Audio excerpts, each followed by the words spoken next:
Hello students, कैसे हो। आज हम करने जा रहे हैं वही हमारी फर्स्ट यूनिट +1 क्लास की केमिस्ट्री की some basic concept of chemistry. बहुत ज्यादा इंपॉर्टेंट टॉपिक आज स्टार्ट होने जा रहा है। बहुत ही बेसिक है और इंपॉर्टेंट है। इसके बाद अगर आपको ये टॉपिक समझ नहीं आता है तो आप आगे के टॉपिक्स को नहीं समझ पाएंगे, इसलिए बहुत ज्यादा इंपॉर्टेंट है। तो चलिए बच्चों देखते हैं क्या है हमारा टॉपिक है एटॉमिक मास और रिलेटिव एटॉमिक मास। क्या टॉपिक है? एटॉमिक मास और साथ में क्या? Relative atomic mass. Atomic mass क्या होता है पहले यही देखते हैं। इससे पहले एक थ्योरी थी डाल्टन एटॉमिक थ्योरी, वो थ्योरेटिकल पोर्शन है, आप खुद भी पढ़ सकते हो। डाल्टन नाम का एक साइंटिस्ट था, उसने अपनी एक थ्योरी दी थी डाल्टन एटॉमिक थ्योरी के नाम से, डाल्टन एटॉमिक थ्योरी। उसने क्या कहा था? उसने कहा था जो मैटर है उसके अंदर स्मॉल पार्टिकल्स होते हैं जिनको हमने एटम्स नाम दिया था। क्या नाम दिया था? एटम्स नाम दिया था। तो मैटर जो है छोटे छोटे पार्टिकल्स से मिलकर बना होता है जिन्हें हम क्या नाम देते हैं? एटम्स। इसी के साथ बहुत सारे छोटे पार्टिकल्स भी होते हैं जिनको हम क्या नाम देते हैं? मॉलिक्यूल भी नाम दिया जाता है। तो एटम और मॉलिक्यूल इन दोनों का जब हमें पता चल गया था तो उसके बाद बात आई थी इनके मास की। इसलिए हम एटम के मास का यानी कि एटॉमिक मास या रिलेटिव एटॉमिक मास क्या होता है इसके बारे में देखते हैं। क्या हुआ बच्चों, जो एटम है, आपका जो एटम है, हमने क्या पढ़ रखा एटम के बारे में? एटम बहुत ही स्मॉल पार्टिकल होता है, बहुत ही स्मॉल पार्टिकल है, वेरी स्मॉल पार्टिकल। इतना स्मॉल है can not see by naked eye. इसको हम क्या नहीं कर सकते? नेक्ड आई से भी नहीं देख सकते। अब इसका साइज स्मॉल है पार्टिकल का, इसको हम नेक्ड आई से भी नहीं देख सकते। इसलिए क्या हुआ, अब हमने क्या किया गया, इनका स्मॉल साइज है तो इनका मास भी क्या है? Very low. इनका मास भी क्या कैसा अभी? वेरी लो, बहुत ही कम मास है। उस मास को 19 सेंचुरी तक, 19 जब तक सेंचुरी थी यानी कि 19वीं शताब्दी तक ऐसा कोई इंस्ट्रूमेंट भी नहीं था जो इनके बहुत ही वेरी लो मास को मेजर कर सके। इसलिए क्या किया साइंटिस्ट ने, इतने कम मास को ना ही तो किसी इंस्ट्रूमेंट से मेजर कर सकते थे, ना ही हमारे पास ऐसा कोई भी हमारे पास इंस्ट्रूमेंट नहीं था जिससे हम मेजर कर सके। इसलिए क्या किया गया, इसलिए साइंटिस्ट ने एक रेफरेंस बना दिया। एक क्या बना दिया? रेफरेंस बना दिया। रेफरेंस का मतलब क्या है अभी? इन्होंने साइंटिस्ट ने एक एटम को फिक्स कर दिया। एक एटम को कौन से को फिक्स किया? इन्होंने स्टार्टिंग में फिक्स कर दिया। इन्होंने कहा हाइड्रोजन का जो एक एटम है वो हम ले लेते हैं। हाइड्रोजन का जो एक एटम है उसको हमने ले लिया। क्यों लिया? क्योंकि हाइड्रोजन लाइटेस्ट एलिमेंट था। कैसा एलिमेंट था? इस अर्थ के ऊपर लाइटेस्ट। लाइटेस्ट का मतलब पता है? सबसे हल्का था। इसलिए क्या किया साइंटिस्ट ने? हाइड्रोजन को रेफरेंस मान लिया। क्या रेफरेंस? क्या मतलब इस रेफरेंस का? इसका मतलब ये है, इन्होंने कहा हाइड्रोजन का जो मास है वो 1 है, जिसकी कोई यूनिट नहीं लगाई इन्होंने, कोई ग्राम, कोई भी यूनिट नहीं लगा इसके आगे। सिर्फ इन्होंने कहा सबसे हल्का एलिमेंट है, इसलिए हाइड्रोजन को 1 नाम दे दिया। अभी इसका एटॉमिक मास कितना है? 1। इसे बोलते हैं रेफरेंस। अब हाइड्रोजन को इन्होंने रेफरेंस मान लिया, अपनी तरफ से वैल्यू दे दी, भाई हाइड्रोजन की वैल्यू कितनी है, इसका एटॉमिक मास कितना है? 1 है। अब इसको रेफरेंस मानने का मतलब क्या है? एक एग्जांपल देता हूं छोटा सा। जैसे कि अगर हम मान के चले 1 किलोग्राम वेट हमारा रेफरेंस वेट है, हमने मान लिया। अब मुझे कोई भी ऑब्जेक्ट को, कोई भी सब्सटेंस को वेट करना, अब इसका कितना वेट है, तो मैं उसकी कंपैरिजन इस 1 किलोग्राम से करूंगा। अगर ये ऑब्जेक्ट इस 1 किलोग्राम वाले वेट से 10 गुना हैवी है, 10 टाइम्स हैवी है, तो सीधी सी बात है इसका एटॉमिक मास, इसका मास कितना हो जाएगा? 10 केजी। क्यों हुआ? कैसे पता चला? क्योंकि हमने 1 किलोग्राम को स्टैंडर्ड मान लिया, रेफरेंस मान लिया। इसकी कंपैरिजन में ये ऑब्जेक्ट कितनी हैवी है? 10 टाइम्स। इसका मतलब इसका मास कितना हो गया? 10 किलोग्राम। अगर मान लेते एक और ऑब्जेक्ट लेते, वो कहते ये ऑब्जेक्ट इसकी कंपैरिजन में 5 टाइम्स हैवी है, तो हम सीधी कह देंगे इसका वेट कितना हो गया, इसकी कंपैरिजन में 4.5 किलोग्राम। इसी तरीके से हमने एटम के अंदर भी इसके मास को मेजर करने के लिए हमने एक रेफरेंस मान लिया। उस रेफरेंस का क्या नाम रखा, स्टार्टिंग में हाइड्रोजन, जिसका वैल्यू कितना माना 1। क्यों? क्योंकि ये सबसे लाइटेस्ट एलिमेंट था अर्थ के ऊपर। फिर इन्होंने क्या कहा भी, अब हमें ये तो मान लिया भी हाइड्रोजन का 1 है, अगर हमें किसी और एलिमेंट का कैलकुलेट करना हो, जैसे कि अब मुझे कार्बन का कैलकुलेट करना हो, तो कैसे करेंगे? तो ये देखा गया इस हाइड्रोजन की एटम से ये जो कार्बन का एटम था ये 12 टाइम्स हैवी था। कितना टाइम्स हैवी था? 12 टाइम्स हैवी था। तो इससे ये आइडिया लग गया भी कार्बन का कितना हो जाएगा, 12 हो जाएगा।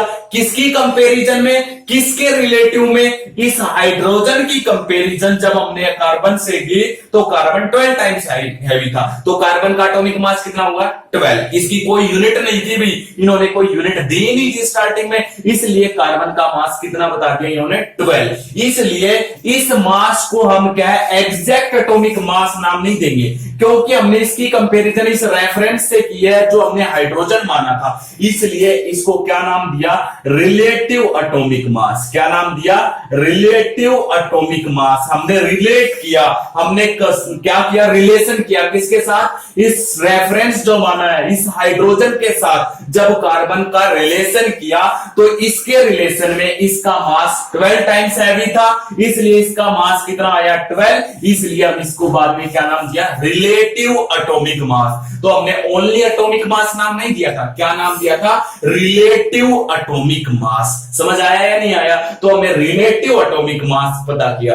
अब मान लेते मैंने हाइड्रोजन का तो 1 मान ही रखा है, मुझे ऑक्सीजन का निकालना हो, तो ऑक्सीजन क्या पाया गया, इस हाइड्रोजन की कंपैरिजन में 16 टाइम्स हैवी था। अगर 16 टाइम्स हैवी था तो ऑक्सीजन का कितना मिला भी, 16। कितना मिला, 16 एटॉमिक मास हो गया। लेकिन इसके आगे कोई यूनिट नहीं है, कोई ग्राम, कोई यू, कोई एमयू, कुछ भी नहीं है। इन्होंने सीधा सीधा नाम दे दिया, क्या नाम दे दिया, 16 नाम दिया, क्योंकि हाइड्रोजन से कितने टाइम्स हैवी था, 16 टाइम्स हैवी था, इसलिए इसको क्या नाम दे दिया, 16 नाम दे दिया। ये भी क्या बोला जाएगा, इसका रिलेटिव एटॉमिक मास। इसको भी हम क्या नाम देंगे, इसका रिलेटिव एटॉमिक मास नाम दिया जाएगा। तो पता चल गया बेटा एटॉमिक मास और रिलेटिव एटॉमिक मास कैसे है। तो एटॉमिक मास स्टार्टिंग में नहीं था, क्योंकि कोई ऐसा इंस्ट्रूमेंट नहीं था जो एक छोटे से एटम के वेट को मेजर कर सके, इसलिए स्टैंडर्ड मान लिया, रेफरेंस मान लिया, भाई हाइड्रोजन का एक मान लेते हैं, उसकी कंपैरिजन में जिसका जितना भी होगा हम कैलकुलेट कर लेंगे। इसलिए हमने कौन सा मास यूज किया, रिलेटिव एटॉमिक मास। किसका यूज किया, रिलेटिव एटॉमिक मास हो गया। फिर धीरे धीरे डिस्कवरी होती गई, जैसे जैसे डिस्कवरी होती गई, फिर हाइड्रोजन को रेफरेंस से हटा दिया। किसको हटा दिया, इस हाइड्रोजन को रेफरेंस से हटा दिया गया। हाइड्रोजन को जब रेफरेंस से हटा दिया गया तो नया रेफरेंस बनाया गया। नया रेफरेंस कौन बनाया गया, जो नया रेफरेंस बनाया गया था वो बनाया गया था, अब आपका नया रेफरेंस जो था वो था कार्बन। नया रेफरेंस किसको बनाया गया, कार्बन को बनाया गया। जब कार्बन को बनाया गया नया रेफरेंस, तो क्या कहा गया, इसको रेफरेंस मान लिया गया। इसको जब रेफरेंस बनाया गया, स्टैंडर्ड बनाया गया, तो इसका माना गया भी इसका जो मास है, एटॉमिक मास जो है कार्बन का, वो कितना है, एक एटम अगर कार्बन का ले, एक एटम अगर कार्बन का लेंगे तो उसका एटॉमिक मास क्या माना गया, 12 AMU माना गया। भी क्या माना गया, 12 AMU माना गया।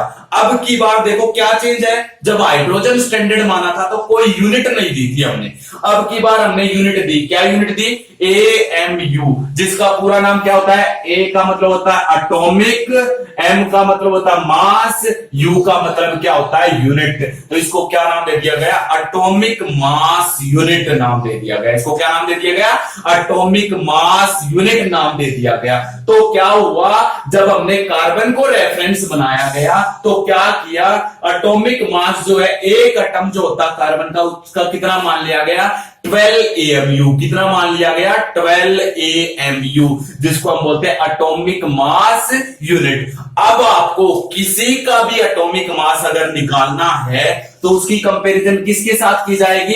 इस कार्बन के साथ की जाएगी। किसके साथ की जाएगी? कार्बन के साथ की जाएगी। और कार्बन का एटॉमिक मास कितना माना गया? 12 माना गया। तो अब मान लेते हैं जैसे कि कार्बन के हमें पता भी 12 AMU है, इसके एक एटम का मास। अगर मुझे हाइड्रोजन का निकालना तो इससे कंपैरिजन करूंगा।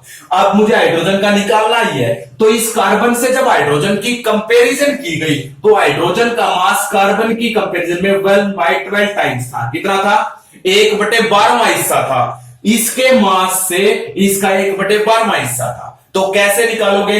1/12वां टाइम्स किसका है? इस कार्बन के 12 का।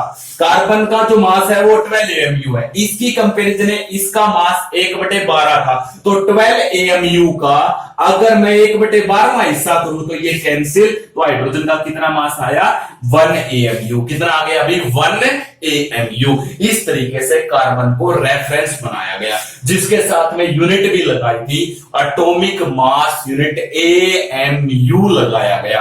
तो यहां पे ये 12 AMU। फिर मुझे हाइड्रोजन का निकालना पड़ा तो कार्बन की कंपैरिजन में हाइड्रोजन का कितना था? 1/12 टाइम्स किसका? इस 12 AMU का 1/12 टाइम्स। तो कैंसिल किया, कितना आ गया?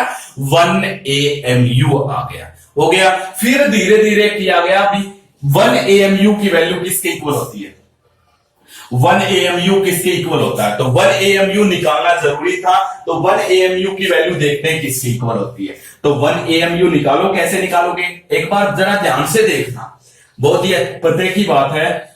12 AMU जो होता है, 12 AMU किसके इक्वल होता है?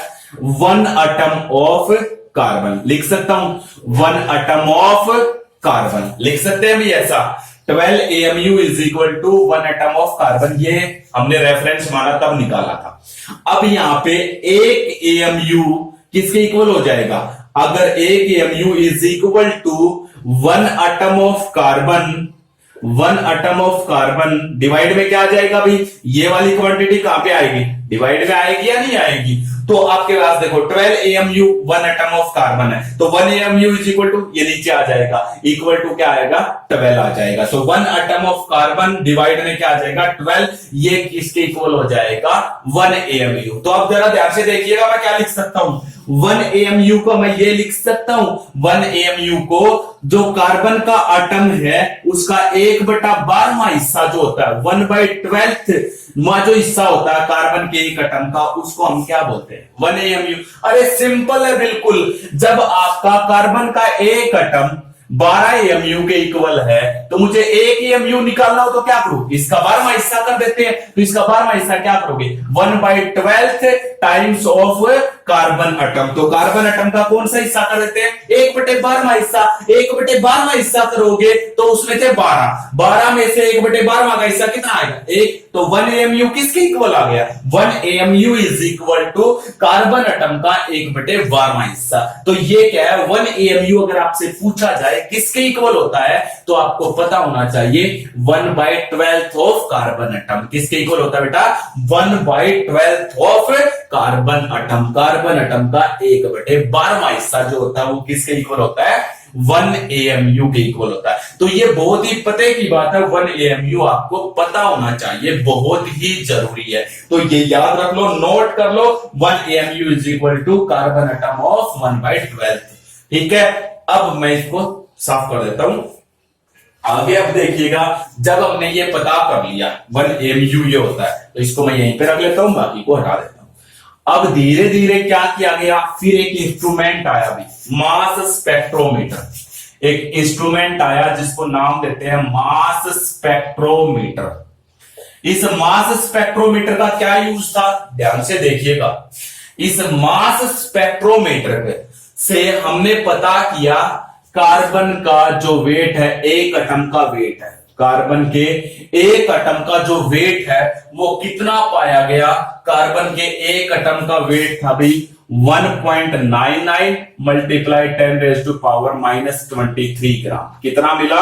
इतना। अब हमने ग्राम में मेजर कर लिया इसका मास। एक मास स्पेक्ट्रोमेट्री इंस्ट्रूमेंट है जिसके द्वारा हमने कार्बन के एक एटम का मास धीरे धीरे डिस्कवरी हुई, तब आया ये इंस्ट्रूमेंट।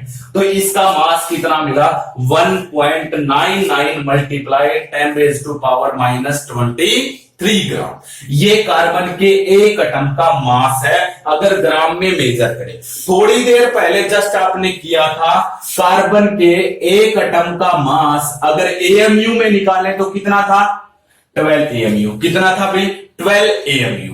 अब धीरे धीरे ये हमें पता 1 एएमयू किसके इक्वल होता है? कार्बन एटम का 1/12वां हिस्सा। चाहे तो आप ये फॉर्मूला यूज कर लो, अगर ये यूज नहीं करते हो तो आप देखिए मैं क्या यूज कर रहा हूं। अब आपको क्या करना है, इस 1 एएमयू की वैल्यू ग्राम में निकालनी है। 1 एएमयू की वैल्यू किस में निकालनी है? ग्राम में। देखो कार्बन का एक एटम 12 एएमयू के इक्वल, कार्बन का एक एटम इतने ग्राम के इक्वल। तो मैं क्या इन दोनों क्वांटिटीज को एक दूसरे के इक्वल रख सकता हूं या नहीं रख सकता हूं? हो गया, क्योंकि ये भी कार्बन का एक एटम है, ये भी कार्बन का क्या है? एक एटम है। तो दोनों को क्या कर सकते हो आप? इक्वल रख सकते हो। तो क्या बन गया? 12 AMU is equal to 1.99 multiply 10⁻⁻23 ग्राम। हो गया या नहीं हो गया? समझ में तुम्हें कुछ आना नहीं, उस हिसाब से बता रहा हूं, तो जरा देखिएगा। अब आपको 1 AMU की वैल्यू निकालनी है, तो 1 AMU इज इक्वल टू ये क्वांटिटी कहां पे आ जाएगी? डिवाइड में 1.99 मल्टीप्लाई 10⁻⁻23 डिवाइड में कितना आ जाएगा? 12। डिवाइड में कितना आ जाएगा? 12। अब अगर आप 12 आएगा तो इसको फिर से क्या करेंगे? डिवाइड कर देंगे। अगर डिवाइड करेंगे तो क्या बन जाएगा? आपके पास 1 AMU की वैल्यू ग्राम में आ जाएगी। 1 AMU की वैल्यू ग्राम में कितनी आएगी? जब आप इसको सोल्व करोगे तो आपके पास आंसर आएगा 1.66 मल्टीप्लाई 10⁻⁻24 ग्राम। ये आपकी ग्राम में वैल्यू आ गई। नीट लेवल के लिए, IIT लेवल के लिए, CBSE बोर्ड के लिए बहुत ज्यादा इंपॉर्टेंट है। 1 AMU की वैल्यू ग्राम में बताओ तो कैसे बताओगे? एक तो तरीका ये है, दूसरा ये फॉर्मूला लगा दो। क्या फॉर्मूला लगाऊं? जरा ध्यान से सुनिएगा। इस फॉर्मूले से भी आप 1 AMU की वैल्यू कैलकुलेट कर सकते हो। कैसे कैलकुलेट करोगे जरा देखिएगा। तो इसमें मैं लगा देता हूं 1 AMU is equal to carbon atom, उसका कौन सा हिस्सा लेना? 1/12। अब कार्बन एटम का 1/12वां हिस्सा लेना है। कार्बन एटम का मास कितना है? स्पेक्ट्रोमीटर से पता किया ये। तो यहां पे कार्बन एटम का मास रख दो और उसका 1/12वां हिस्सा कर देंगे तो कर दो। क्या बन गया? कार्बन एटम का मास कितना है? 1.99 मल्टीप्लाई 10⁻⁻23 ग्राम। डिवाइड में उसका कितना करना है? 1/12वां हिस्सा। तो कर दो 1/12वां हिस्सा। देखो ये और ये क्वांटिटी सेम आ गई या नहीं आ गई? इसकी भी जब सॉल्यूशन करोगे तो क्या आंसर आएगा? सेम यही 1.66 मल्टीप्लाई 10⁻⁻24 ग्राम। तो 1 AMU की वैल्यू आपको मास में निकालनी आनी चाहिए। ये था भी एटॉमिक मास और रिलेटिव एटॉमिक मास के बारे में जो चल रहा है अभी तक। आप फास्टली नोट कर लीजिएगा या आप इसको एक बार स्क्रीनशॉट ले लीजिएगा। फिर हम आगे चलते हैं। आगे क्या आएगा? अब धीरे धीरे हम देखते हैं आगे। आगे क्या हुआ जब हमने ये रख लिया, फिर धीरे धीरे थोड़ा सा और चेंज कर दिया गया। क्या? जो ये AMU था ना, इसमें थोड़ा और चेंज कर दिया। इसकी जगह पे आप ओनली U भी लिख सकते हो। U का मतलब होता है यूनिफाइड मास। क्या मतलब होता है अभी? यूनिफाइड मास भी आप इसको रख सकते हो। तो इसकी यूनिट क्या होगी? AMU रख लो या U रख लो, यूनिफाइड मास। या फिर इसको हम क्या लिख सकते हैं? AMU लिख सकते हैं। क्या लिख सकते हो बेटा? AMU लिख सकते हैं। हो जाएगा। तो ये आपको सारी वैल्यूज याद होनी चाहिए। कर दो फिर साफ। अब आगे देखिएगा, थोड़ा सा और चेंज कर दिया गया। क्या चेंज कर दिया गया? धीरे धीरे यहीं पे हमें सब कुछ पता होना चाहिए। अब हमने 2-3 चीजें कैलकुलेट कर ली। फिर क्या किया गया भाई? एक टॉपिक और डाल दिया गया बीच में। एक वर्ड होता है मोल। यह आगे पता चलेगा क्या होता है मोल। लेकिन क्या किया गया? हमने एक मोल क्या होता है वैसे मैं थोड़ा सा डिस्कस कर देता हूं। जैसे आप डजन यूज करते हो, डजन करते हैं ना यूज। डजन का मतलब काउंटिंग के लिए, उसमें 12 होते हैं। काउंटिंग के लिए किसी चीज की संख्या बताने के लिए हम डजन का यूज करते हैं। इसी तरीके से एटम और मॉलिक्यूल की संख्या बताने के लिए हम किसका यूज करते हैं? मोल का। ज्यादा नहीं है, यहां पे सिर्फ स्लाइटली 1 या 2 मिनट का डिस्कस करेंगे। तो इसी तरीके से मोल आया एक वर्ड, तो हमने 1 मोल कार्बन लिया। क्या ले लिया भाई? 1 मोल कार्बन ले लिया। 1 मोल जब कार्बन लिया गया तो उसका मास पाया गया 12 ग्राम। कितना पाया गया अभी? 12 ग्राम। 1 मोल हमने कार्बन लिया तो उसका मास कितना था? 12 ग्राम पाया गया। अब क्या है, यहां से क्या करना हमें? ये कह रहा है इस 1 मोल में कार्बन के एटम्स कितने हैं। Calculate number of atoms of carbon present in 1 मोल, या फिर जिसको हम बोलते हैं 1 मोल कितने के इक्वल है? कार्बन का 1 मोल 12 ग्राम। तो कार्बन का 12 ग्राम अगर है तो उसमें कितने एटम्स है, ये आपको कैलकुलेट करना था। अभी अभी आपने जस्ट एक वो निकाला है, जरा ध्यान से देखिएगा।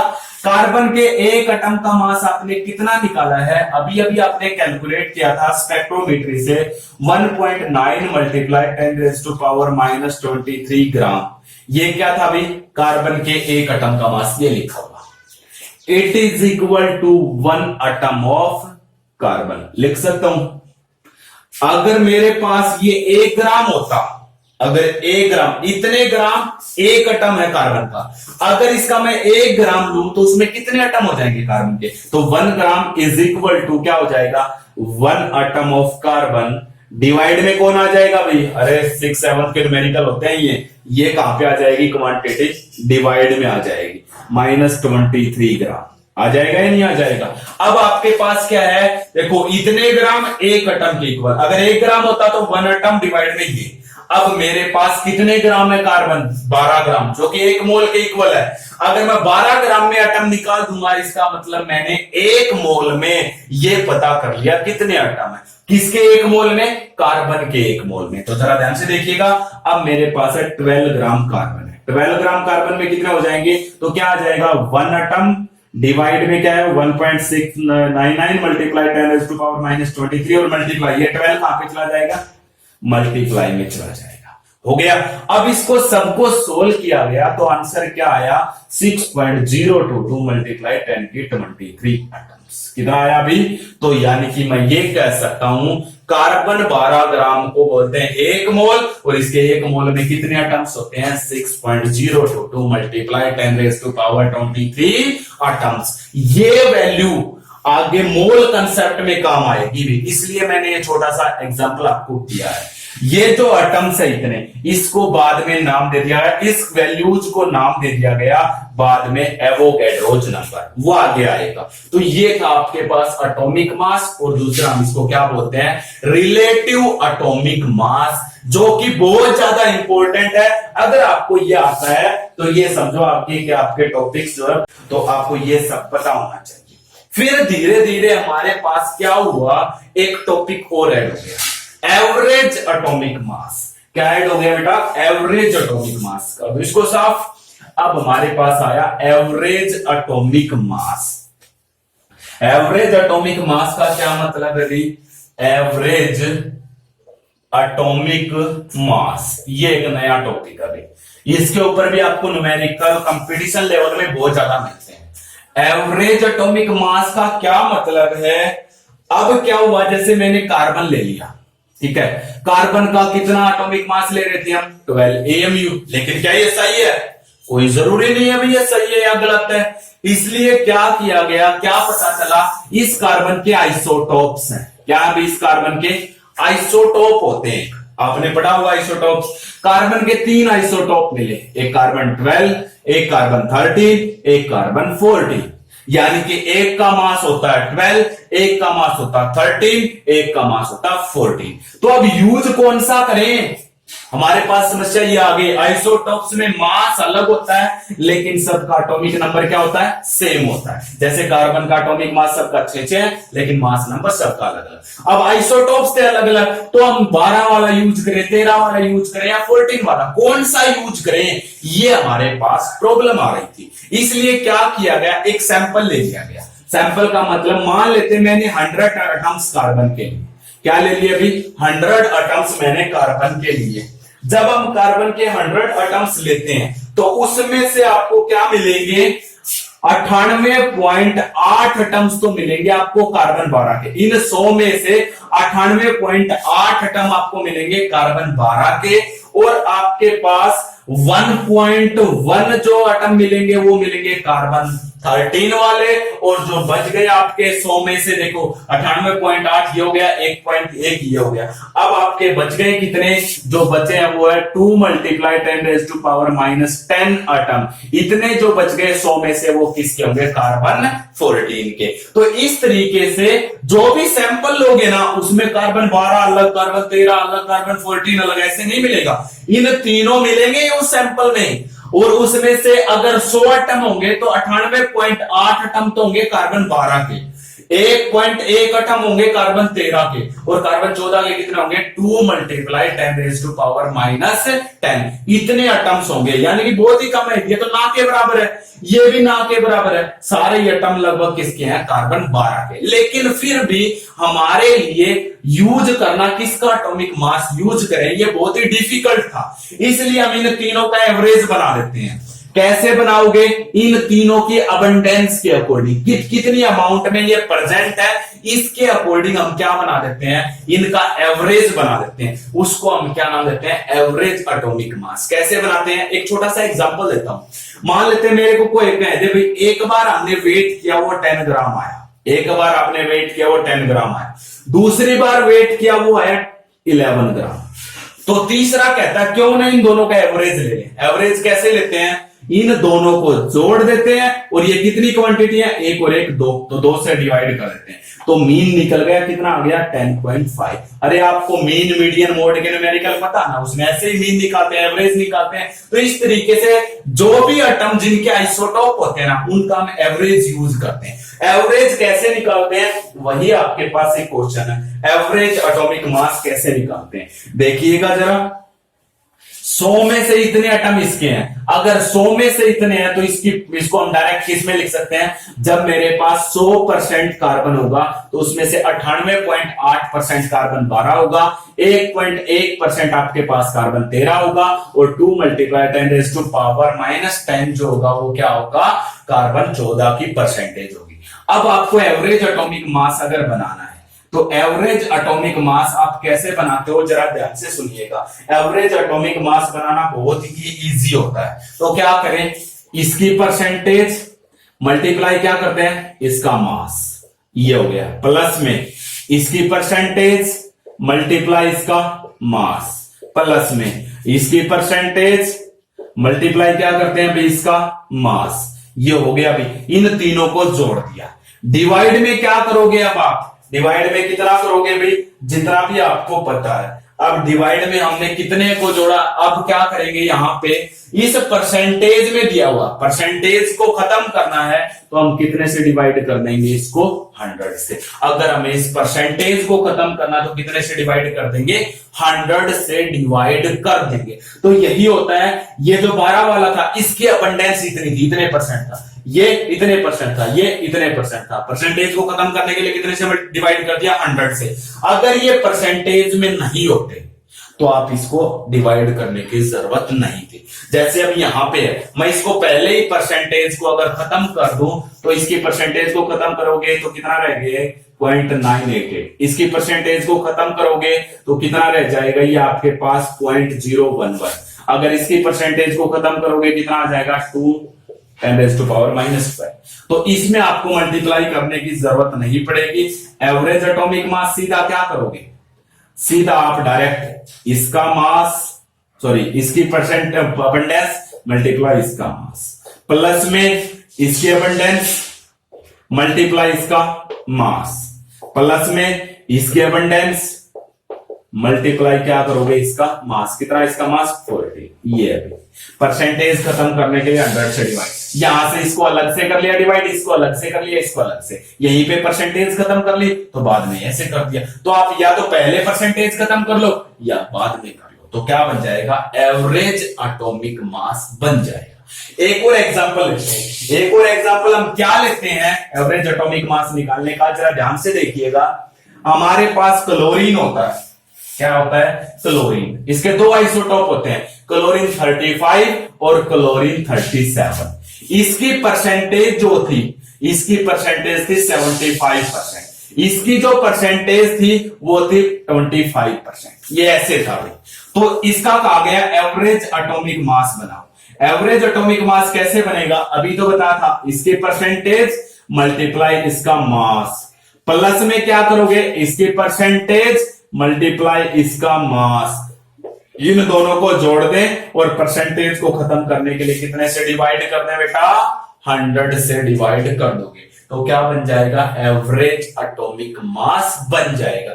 इस जो एवरेज एटॉमिक मास आप निकालोगे, इसको सोल्व करोगे तो आपके पास आएगा 35.5। इसलिए हम क्लोरीन का कितना यूज करते हैं?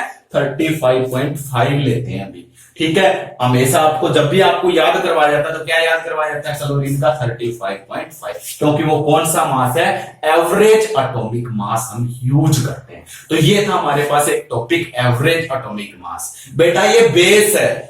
आगे हम स्टार्ट करेंगे अगला टॉपिक हमारा मोल कंसेप्ट, जो बहुत ही इंपॉर्टेंट है। अगर आपको ये आता है तभी वो वाला आएगा, इसलिए मैं सिलेबस को थोड़ा धीरे धीरे चला रहा हूं। कल से आपका जो सिलेबस है वो थोड़ी सी रफ्तार पकड़ेगा। ओके, मेरे चैनल के साथ आप बने रहिए।